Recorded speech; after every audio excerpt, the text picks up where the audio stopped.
what would you both like to see happen in the next, say, 5 years in the Celtic music scene? What would In the make you Celtic happy? music scene. Yeah, in the Celtic Gaelic music scene, what would you be happy to see happen? Are you thinking like Celtic slash Any of music that? scene? Yeah. Like just the Celtic in the heritage and music scene, I think, is what they're asking.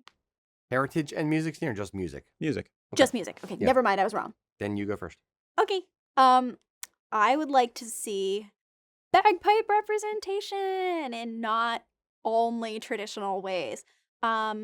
I would like to see more bagpipers starting to get platforms as musicians. Bagpipes have always had their place on social media as kind of like a joke.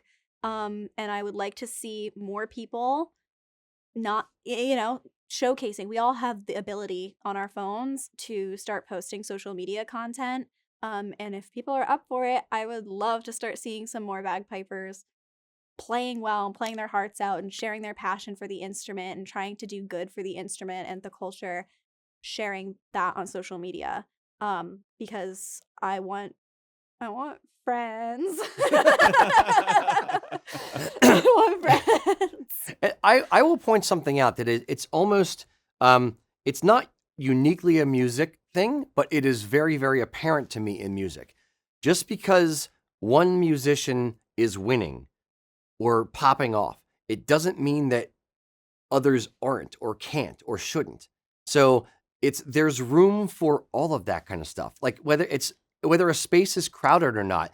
If just because you're doing well in music doesn't mean that Susie Q bagpipe lady can't do well doing a different type of thing or doing the same type of thing. Mhm. So music is this weird and wonderful space where people are experiencing a thing that because you're winning doesn't mean someone else is losing. It's not a win-loss game. It can be a win-win game. It doesn't have to be a net zero.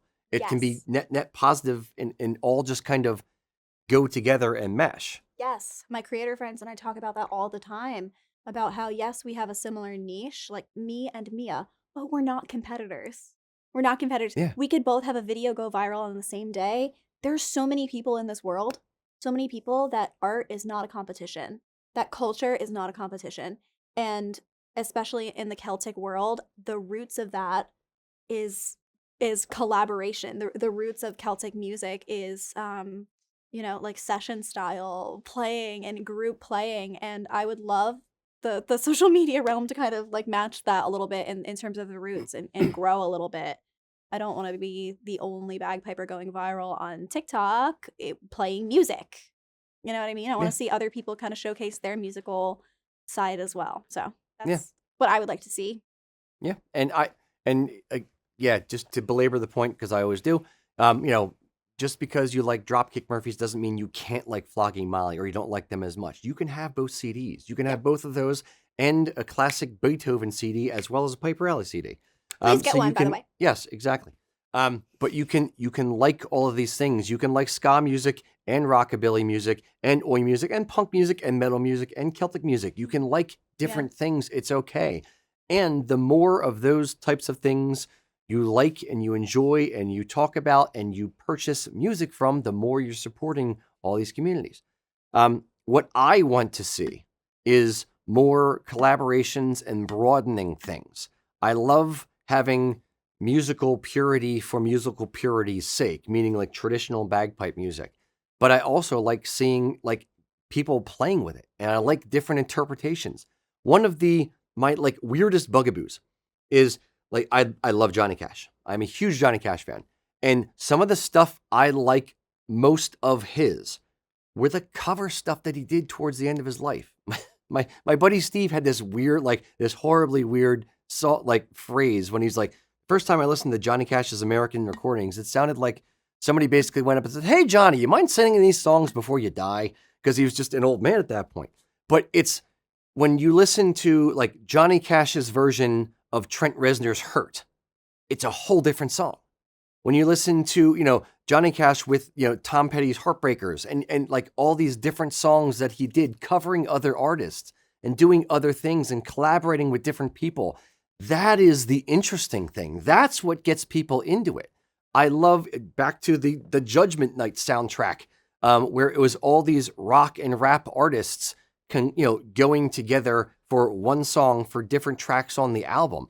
It was a weirdly seminal piece of music, or a piece of kit, or album for me. So I love watching the crossover stuff. I love watching the collaboration stuff. The fusion, yes. I want to see more of that. That's where I want to see it go. Celtic music infused, taking over the world. I Bam. want that too. Let's do it. Yes. We're doing it. But better than me playing a tin whistle. It kind of has to be. It's a pretty low bar. I would say the bar is on the floor, but the whistle's on the Dude, floor. that bar is actually a line painted on the concrete. That is how low the bar is for you to walk over for that. Yes, indeed. Wow. Okay, hear me out. She is a talented musician, does all kinds of crazy mashups. Give me something challenging. Give me something that shouldn't work at all with bagpipes that we can make her do. Let us know in the comments. I'm curious. Let's see what you come up with.